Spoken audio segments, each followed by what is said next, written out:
పరస్త్రీలను వచ్చి అశ్లీలంగా ద్వంద్వార్థాలతో కూడిన మాటలతో మాట్లాడే వ్యక్తుల మధ్య ఒకవేళ నువ్వు జీవిస్తున్నావా, దేవుని ప్రతినిధిగా చెప్తున్నాను, ఆ చెడు సహవాసము నుండి యేసు నామములో వెంటనే బయటకు వచ్చుదువుగాక. ఇక రాజు శారమ తల్లి మీద మనసు పడ్డాడు, తీసుకురండి అని చెప్పాడు. నా ప్రభు బిడ్డలారా, కట్టుకున్న తన భార్యను, అప్పటికి మేబీ 40 సంవత్సరాలు శారమతో అబ్రామయ్య ఎంతో కరెక్ట్గా చెప్పలేం, అన్ని సంవత్సరాలు కాపురం చేసిన భార్యను తన చేతిలో నుంచి లాక్కొని ఆ తల్లిని చెరపటానికి తన ఇంట్లోకి తీసుకొని వెళ్తే అబ్రహాము ఆ రాత్రంతా ప్రశాంతంగా నిద్రపోయి ఉంటాడా? రాత్రంతా కన్నీళ్లతో దేవుని పాదాలు తడిపుంటాడా? వేరే ఒక్కరు కూడా చెప్పరు. ఎవరే తమ్ముడా చెప్పాలి. రాత్రంతా ఏం చేసి ఉంటాడు? ఏడ్చి ఉంటాడు.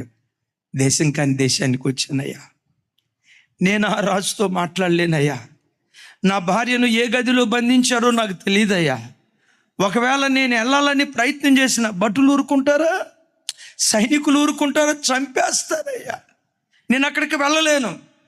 అబ్రహాము ఆ రాత్రి అంతా కన్నీరు మున్నీరుగా ఏడ్చి ఉంటాడు.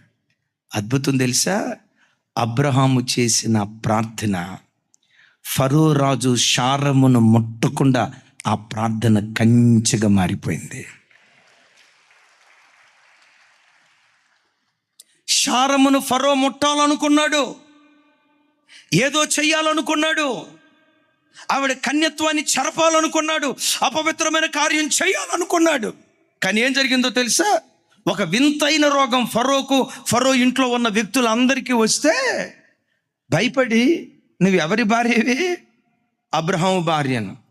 నీకు ఒక దండం తల్లే, మీ ఆయనకు ఒక దండం తల్లే, నేను పొరపాటు చేశానని కానుకలు దండాలు దస్కారాలు ఇచ్చి శారమని తిరిగి ఇంటికి పంపించాడు.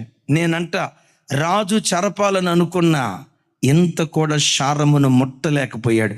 సామెత ఒకటి ఉంది కదా, రాజు తలచుకుంటే తెలీదా?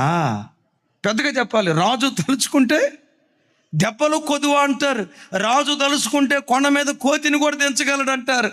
రాజు తలుచుకుంటే ఏవైనా చేయగలడని లోకం అంటది. కానీ నేనంట రాజు కొన్ని చేయగలుగుతాడు, కొన్ని చేయలేడు.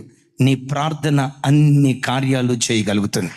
నీ ప్రార్థన చెయ్యలేని కార్యం అంటూ భూమి మీద ఏది లేదు. ఓ భక్తుడు అంటాడు, money makes many things but prayer makes everything.